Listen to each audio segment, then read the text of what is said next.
You know, I think it was very smart for them to kind of connect it with the fashion industry, because there's a lot of people here and a lot of celebrities, a lot of important people are coming down this, this carpet, and these people all have voices. And that is what is amazing about it, because we all get, a microphone stuck in front of us. We can all tell you guys about it, and hopefully we raise a lot more money. And with that money, these doctors can go to work. And then hopefully we don't have to come next year anymore, and it'll be done. No more AIDS, no more HIV.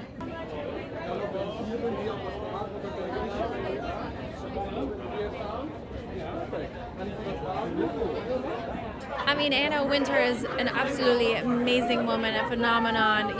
She supports so many people, causes, and, for her being connected with this is only a plus, plus, plus. And the last question, what did you think about Sunday's New York Times story on Victoria's Secret? Did you feel that was accurate? Have you had...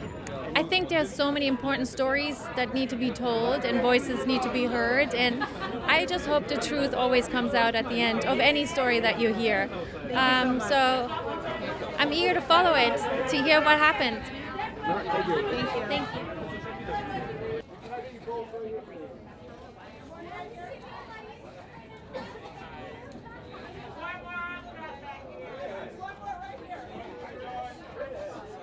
It's nice to be in the other part of the, in the other side, not walking, just watching. And sometimes, like the girls, my friends, they walk and I scream like something, it's cool, it's fun. And the last question, what are your thoughts on Sunday's New York Times story on Victoria's Secret? No, we're not going to answer. Thank you so much. Thank you.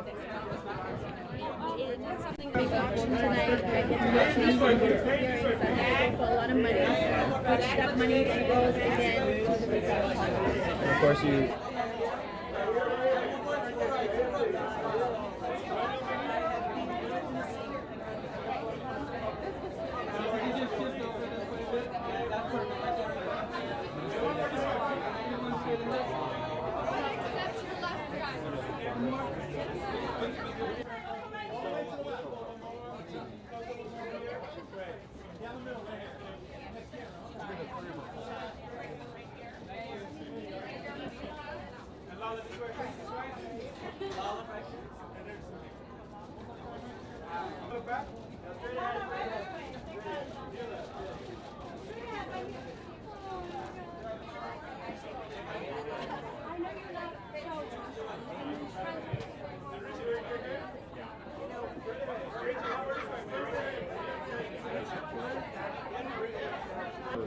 I think it's a double-edged sword, because I think that we talk about it in The Inheritance, and I actually spoke to friends of mine who are HIV positive about what Truvada has done for their lives. I mean, and a friend of mine actually said, and I put it in the play, that it does create a destigmatization for people who are positive.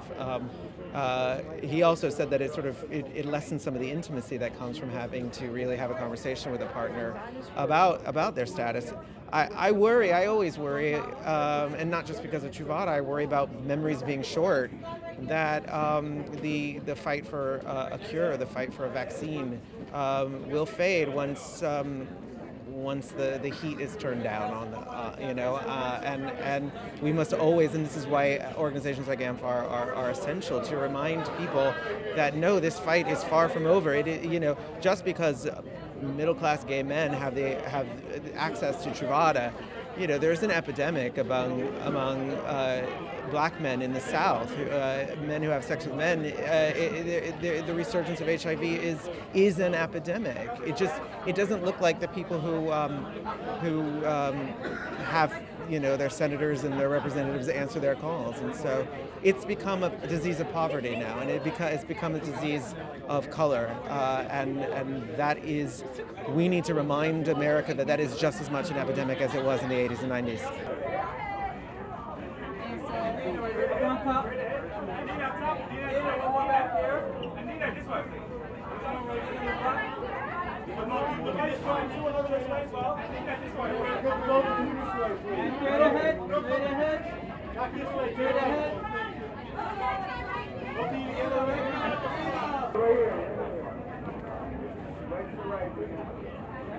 That's what I'm saying.